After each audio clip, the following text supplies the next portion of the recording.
Good evening, and welcome back to our Wednesday night Bible study. I took the season of Advent off, and then I was on vacation.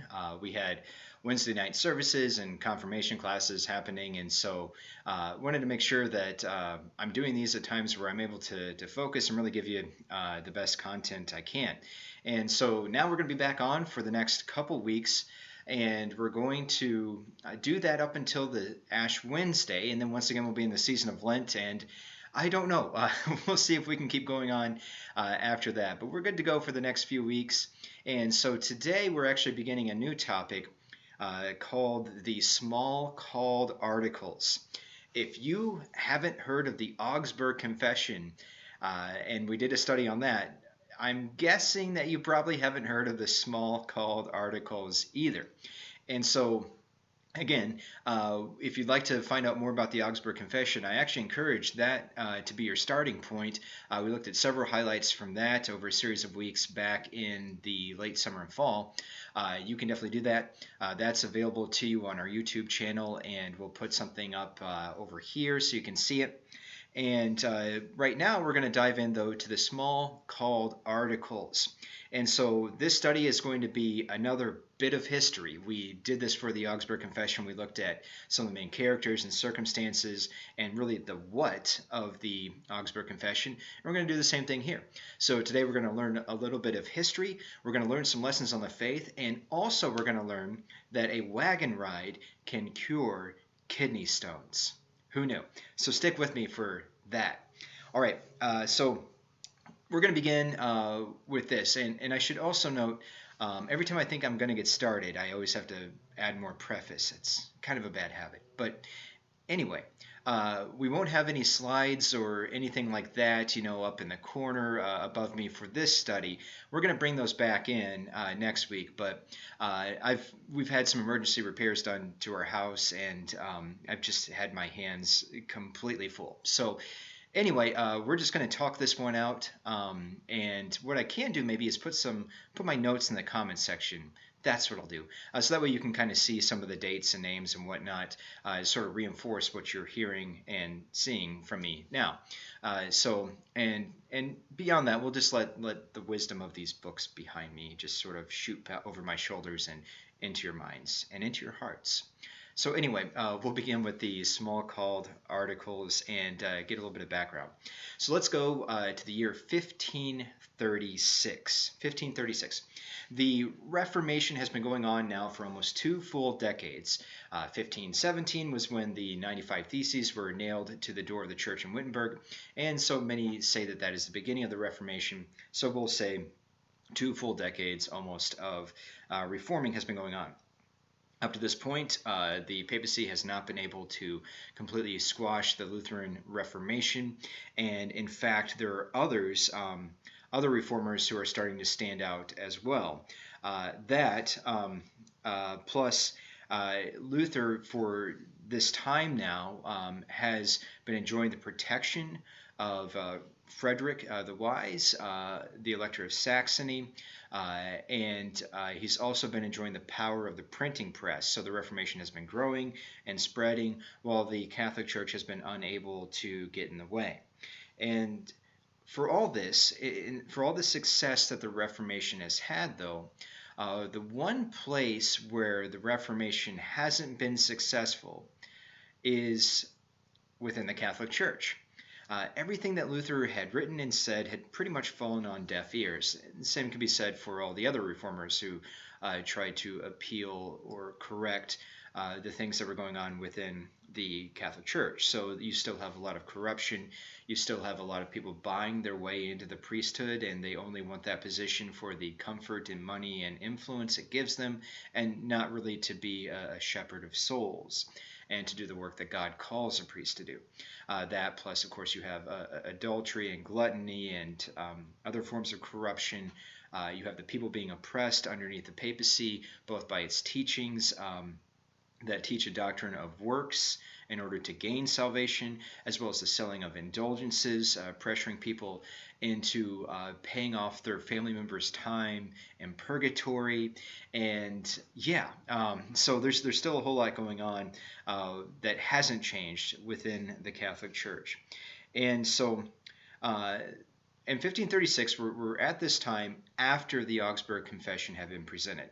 So the Augsburg Confession was presented in 1530, so 1536 is now after that. So in this time following the Augsburg Confession, there was an imperial recess, which gave the reformers a time of reprieve, but it didn't ease any of the tensions. The Holy Roman Emperor was going to render a decision soon, and so several princes who happened to have reformers in their territories in Germany met. And they got together and they formed what was called the Smallcald League. The Smallcald League. And this would be a defense league against the imperial forces. And anytime I say imperial forces, I automatically think of stormtroopers and whatnot with terrible aim and laser guns, but that's not what's going on. We have the imperial forces of the Holy Roman Emperor. So this League of German Princes was meant to be a defense against a Holy Roman Emperor who they were certain was going to one day try and squash them using military force. So you have that the princes are in a difficult position, and they do get together and form this league. And as kind of a side note to everything, this league was actually quite strong. You had that there were some in even different countries, I believe maybe France, who also wanted to take part in this league. And not all of France, but individuals within France, different regions perhaps. And so we would see, looking further into the future, that the Smalcald War would come to pass. And in that Smalcald War, this league would suffer defeat. But obviously that didn't result in the end of Lutheranism. So we're going to talk a little bit more about that later on. But so that's the Smalcald League. It's this group of German princes who have now gotten together by the time of 1536. And they have formed this alliance.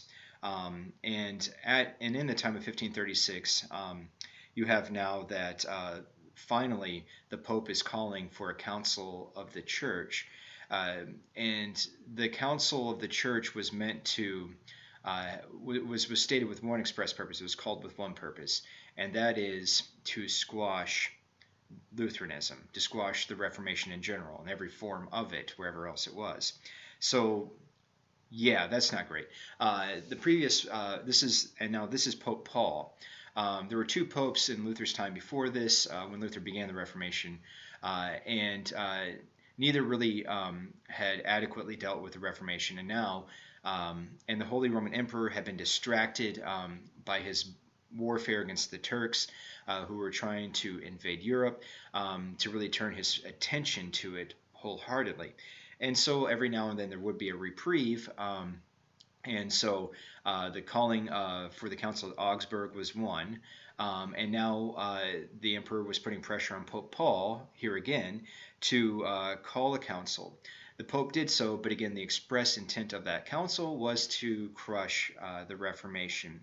And so let me say this, that Luther, in the preface to the Smalcald Articles, writes about some of the context that's going on at this time. And I'll just read his words and talk about it. But you see what's being said about the Reformation. You see some of the lies that are being spread. And so this is what Luther writes. He says, let me illustrate this.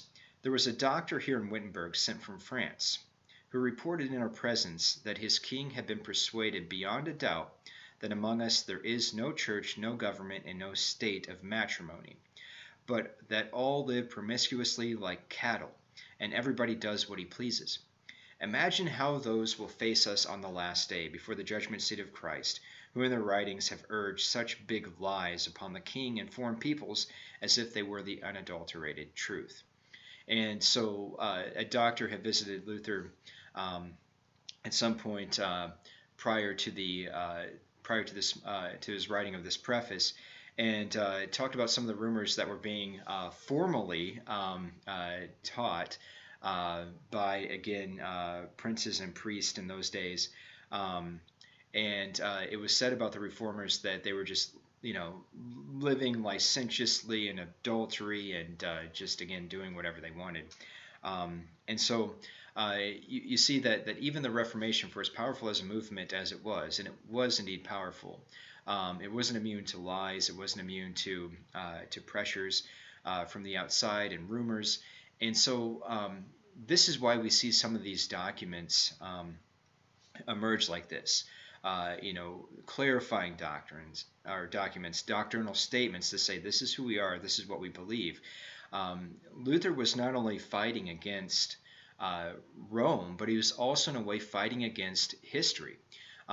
He wanted people to know what was going on within this Reformation, because it could very easily have been seen as just simply a rebellion led by a careless man who didn't care anything for his followers except that he was tired of the rule of the Pope and wanted to be his own Pope.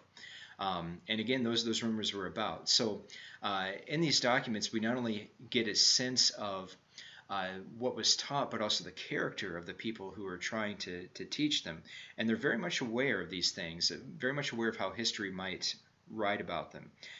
So let's catch up a little bit now, since we brought him up already. Let's catch up a little bit now with Luther. So again, at this time, the Pope was finally calling for a church council to formally rid the church of Lutheranism. The idea there would be that the church would excommunicate all the followers and make it illegal to be a part of the Reformation, and thus, if you were part of the Reformation, you were subject to imprisonment or death. And so that was the plan as far as getting rid of it goes. Luther, right now at this time, is in his 50s. All right, so again, we're seeing his later years. He's, especially for those days, he's well advanced in years, and at that time he had been feasting on Katie's, his wife, her home cooking, and also she had gotten into home brewing, which Luther really enjoyed, and so he was experiencing physically the consequences of having a really good cook in the home and apparently a talented brewer as well. So in other words, he had gained a lot of weight. Also, he was battling several ailments at this time, and so many thought that Luther would soon be dead. Funny thing is that to the great frustration of all of his opponents, this guy would live for 10 more years just on sheer will and orneriness alone. So in writing, and so in preparation for a council that would be called by the church, you had that Luther's elector, or the governor of his territory, reaches out to him and says, we want you to write up statements that are core to the Reformation that clearly express what you've been teaching. Because many people thought this might be his last, testament, his last, great writing, because he had so little time left in the minds of many.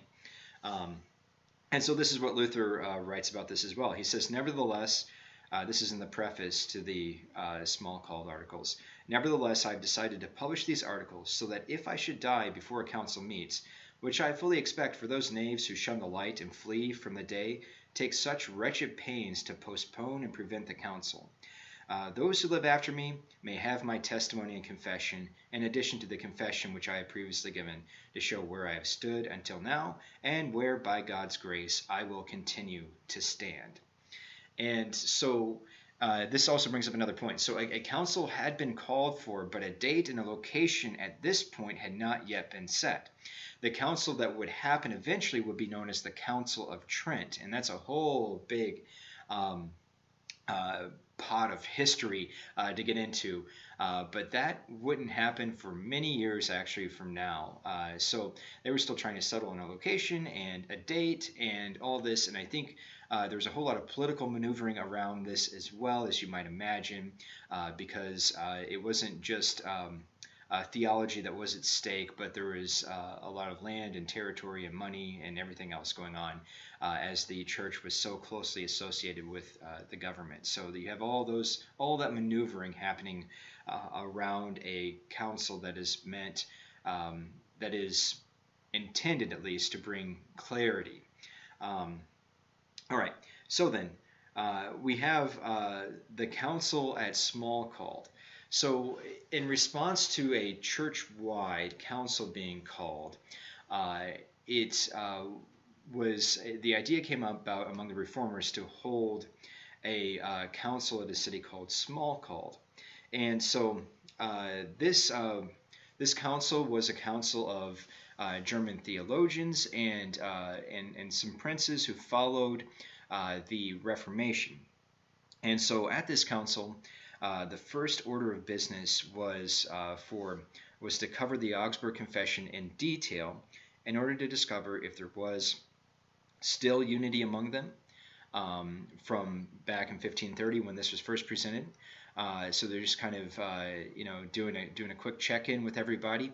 And I said quick, but it actually wasn't. They were supposed to go through every article in detail of the Augsburg Confession to make sure that everyone did in fact agree.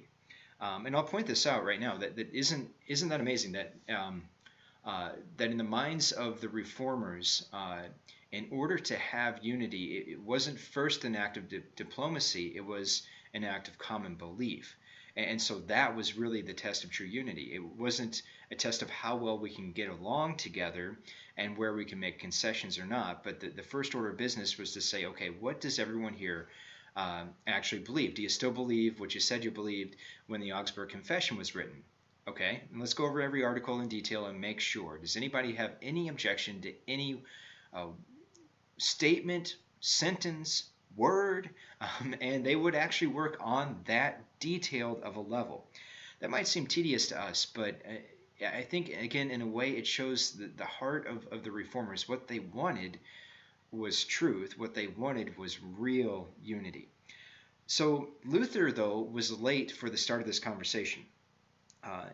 And that's because he had what turned out to be kidney stones.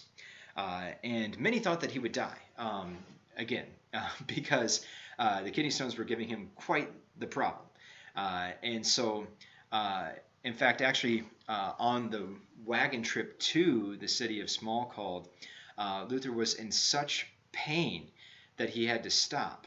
But fortunately, the wagon was bumping along the road so much that it actually let the kidney stones move out. He was actually able to pass the kidney stones with the aid of a bumpy wagon ride. And he hopped over to the side of the road immediately and did the thing he could not do because the kidney stones were blocking him from doing that thing. So several minutes later, Luther was able to get back onto the wagon, and he was feeling much, capital M, capital U, capital C, capital H, better after all of that. But while Luther wasn't yet there, his articles, the Smalcald Articles, were circulated amongst the theologians, the German theologians who were there. And interestingly enough, you had kind of two things happen. You had, first of all, the theologians there agreed that yes, that what Luther has written here is very much in line with what we believe and very much true to what we have been teaching as a part of this Reformation so far, so we're all good. But at the same time, nobody there claimed that they had the authority to actually sign the articles. And there's lots of reasons we might guess at that. It could be that they didn't. It could be that, as we'll find out, there's some wording around the Lord's Supper that there was a bit of controversy, not so much about belief, but about diplomatic matters. There were some that thought that further alliances with other branches of the Reformation could still be made if the wording about the Lord's Supper wasn't so strong. But we'll get into all that. So that might have been a reason why people didn't sign on to it right away, although they did express verbal agreement to it. So although over time the Smalcald Articles were eventually accepted,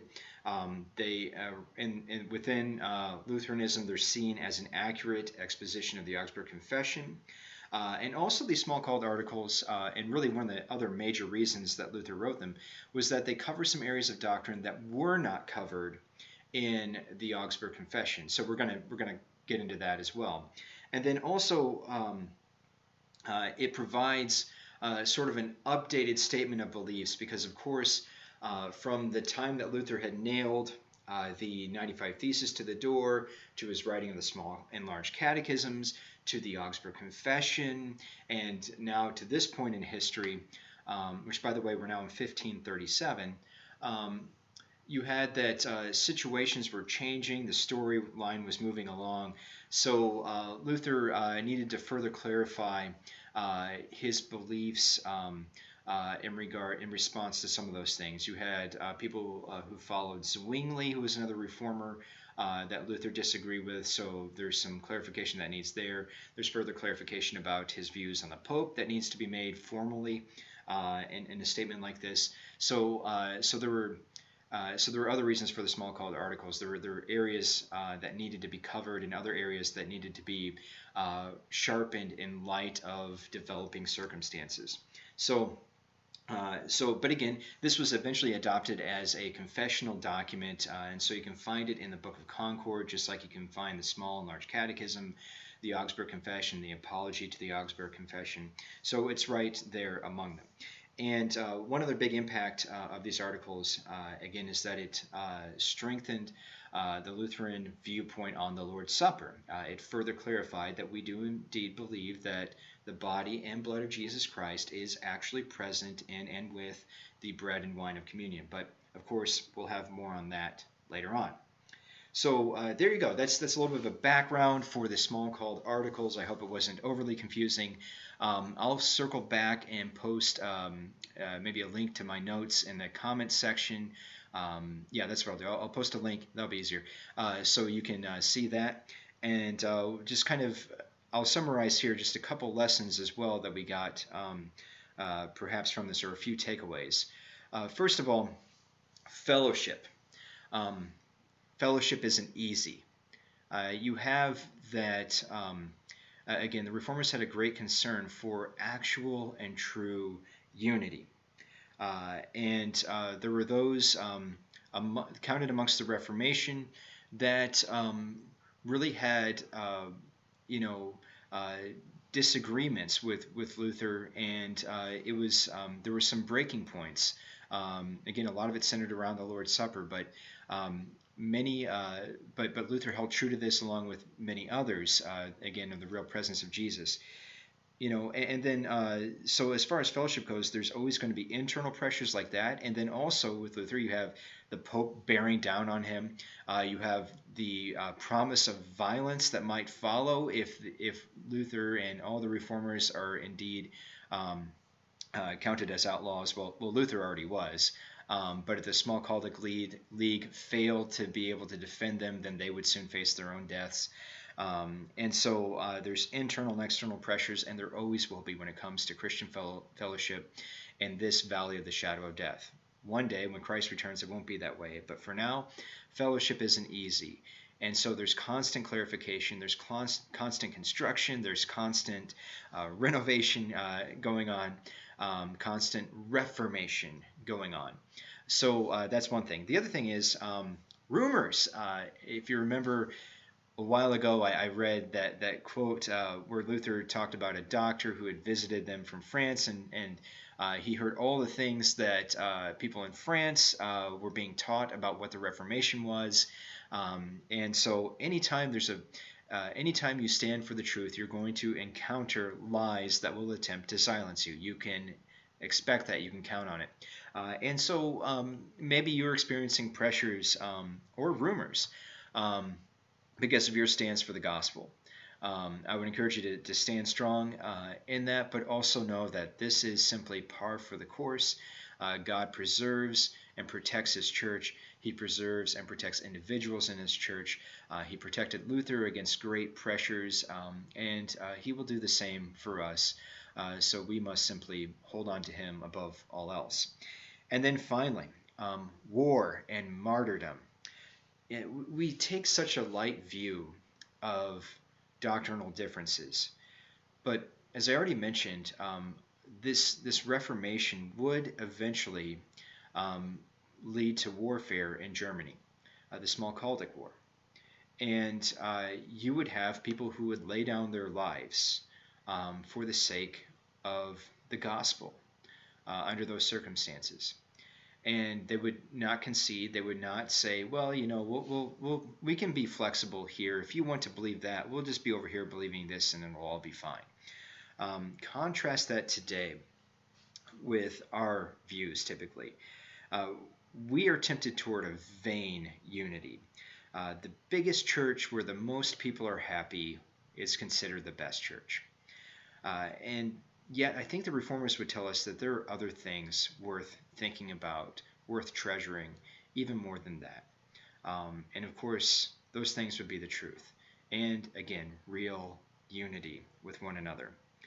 And then also, even though this Smalcald did eventually suffer defeat, it obviously was not the end of Lutheranism. Because, well, I'm a Lutheran, and you might be a Lutheran, or you might be learning about Lutheranism because it exists in the world right now. And so God continues to preserve his church, even in the face of great suffering and loss. And so we give thanks to God for that. And we give thanks for those who are willing to stand up and endure warfare and martyrdom for the sake of the truth as well. May God bless us with such courage. So again, we're going to be back at it next week. We'll be back to doing all the fancy stuff that hopefully helps you kind of retain some of these things. Again, this week I had my hands full with some other projects that were going on that I didn't expect.